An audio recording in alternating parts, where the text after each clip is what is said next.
Hello students, question number 5। देखो कितने दिनों से अप्रोक्सीमेट हम लोग 15 तारीख से लेक्चर चालू किए हैं और अब लोग अभी कम से कम 28 तारीख 13 दिन हो चुका है और हमारा एक ही एक्सरसाइज चालू है। तो आप समझ सकते हो मैथ्स तो कितना लेंदी होता है और बहुत लेक्चर्स लगते हैं अगर हम एक एक सम करते रहे तो। सो एक भी सम स्किप नहीं करने की वजह से बहुत लेक्चर्स टाइम जा रहा है।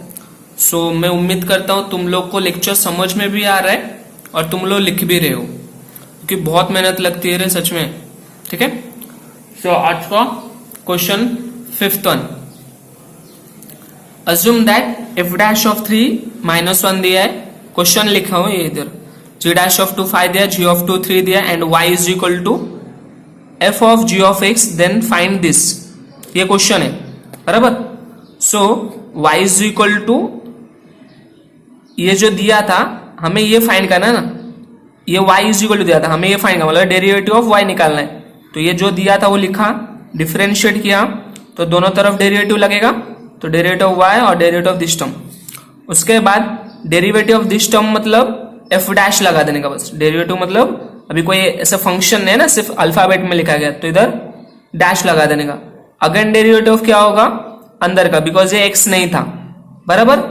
सो उसके बाद ये वाला सेम लिखा और इसका डेरिवेटिव मतलब इसमें भी डैश लगा देने का। इसके बाद हमें at x is equal to 2 पे फाइंड करना था, तो now derivative at x is equal to 2, तो जहां जहां x दिख रहा है वहां 2 पुट कर देंगे। उसके बाद एफ डैश को एफ डैश जी ऑफ 2 कितना दिया था 3 दिया था, तो यहाँ पे 3 लिखा। जी डैश ऑफ 2 कितना दिया था 5 दिया था, तो यहाँ पे मैंने 5 लिखा।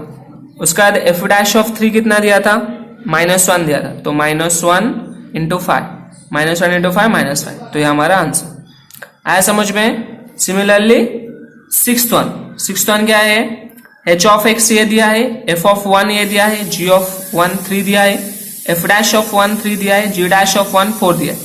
फाइंड करना है h डैश ऑफ 1 बराबर। तो मैंने h ऑफ x लिख लिया, h डैश ऑफ 1 चाहिए मतलब h डैश ऑफ x निकालना पड़ेगा बराबर ना। तो ये जो दिया था उसको वैसा ही लिखा। उसके बाद डिफरेंशिएट किया तो h डैश हो गया इधर, बिकॉज डेरिवेटिव किया, और इस तरफ मैंने डेरिवेटिव ऑफ ये पूरा टर्म लिखा है 4 रूट में 4 f of x plus 3 g of x. इसके बाद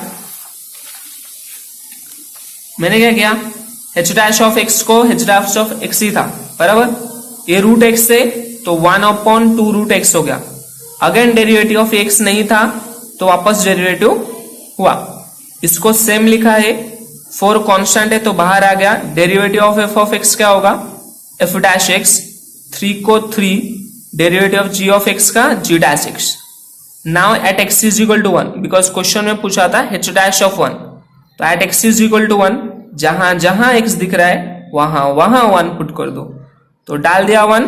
सो ये 2 रूट में 4 f of 1 3 into g of 1 आ गया ये समझ में। इधर भी एफ डैश ऑफ 1 इधर जी डैश ऑफ 1। उसके बाद 2 को 2 रूट में 4 को 4 एफ ऑफ 1 हमें 4 दिया था तो 4 प्लस 3 को 3 जी ऑफ 1 हमें 3 दिया था तो भी 3, 4 को 4 एफ डैश ऑफ 1 3 दिया था तो 3 प्लस 3 को 3 जी डैश ऑफ 1 दिया था 4 तो 4।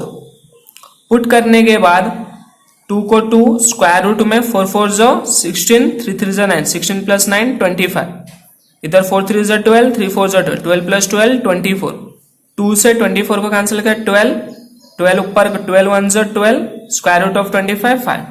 यह हमारा आंसर आया समझ में, वेरी गुड। चलो अगला क्वेश्चन देखते हैं 7th वन। तो 7th वन दिया है, find the x coordinate of all the points on the curve y is equal to sine 2x minus 2 sine x, 0। जो x का वैल्यू है वो 0 से 2 पाई के बीच में है, मतलब हमारा जो क्वाड्रेंट होता है 0 से 2 पाई के बीच में है, where dy upon dx equals to 0 दिया गया है। तो मैंने क्या किया, क्वेश्चन लिखा फटाफट, y is equal to sine 2x minus 2 sine x। हमें x के कोऑर्डिनेट्स फाइंड करने कि x का वैल्यू क्या क्या हो सकता है, कैसे क्या करना है।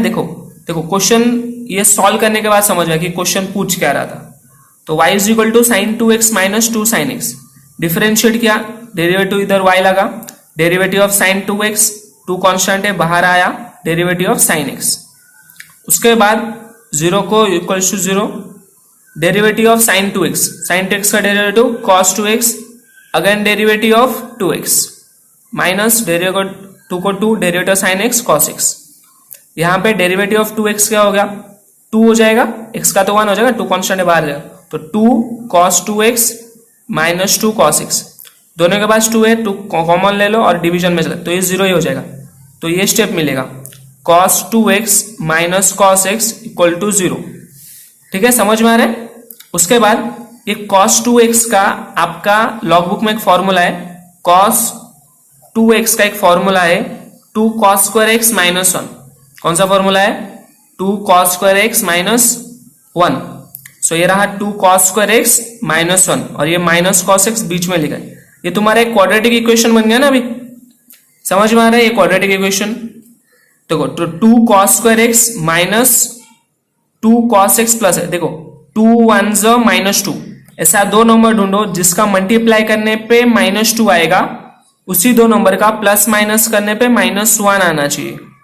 तो माइनस 2 cos x और ये प्लस cos x, तो माइनस cos x मिलेगा और माइनस 2 इंटू 1 माइनस 2 मिलेगा। बोलने का मतलब है ये टर्म को वैसा ही लिखा है, ये माइनस 1 को वैसा ही लिखा है, ये माइनस cos x को सिर्फ लिखा है minus 2 cos x plus cos x। इन दोनों में कॉमन निकला 2 cos x, इस तरह से मिलेगा cos x माइनस 1 प्लस को प्लस इधर का cos x माइनस 1। इन दोनों में कॉमन क्या है, cos x minus 1 cos x minus 1, इधर बचेगा 2 cos x प्लस 1। तो ये दो ब्रैकेट मिलेगा ना, तो इसको अलग से 0 दो, इसको अलग से 0 दो, तो cos x माइनस 1 को अलग से 0, 2 cos x प्लस 1 को अलग से 0। cos x माइनस 1 था इस तरफ आया तो प्लस 1 और इधर प्लस 1 था उस तरफ गया तो माइनस 1 और 2 मल्टीप्लीकेशन में था डिवीजन में। अभी cos x is equal to 1 है ना, तो इसमें दो बनेंगे। पहला है cos x को cos x 1 की जगह पे cos 0 का वैल्यू 1 होता है ना, सिमिलरली cos x को cos x और 1 cos 2 पाई का भी वैल्यू होता है।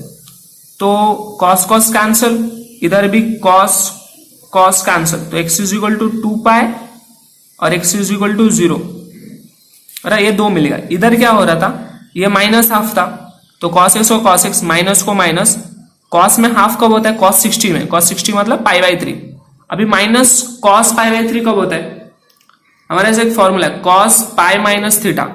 कौन सा फॉर्मूला है, cos pi minus theta is minus cos theta, है ना, याद रहेगा, मैंने वो बॉक्स का बताया था ना, वही वाला है।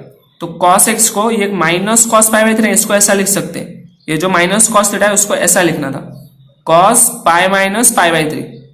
तो ये cos cos कैंसिल हो गया, x इज इक्वल टू, इसको सॉल्व करो, 3 पाई इधर मल्टीप्लाई होगा 3 pi minus pi that is 2 pi upon 3, तो x is equal to 2 pi by 3।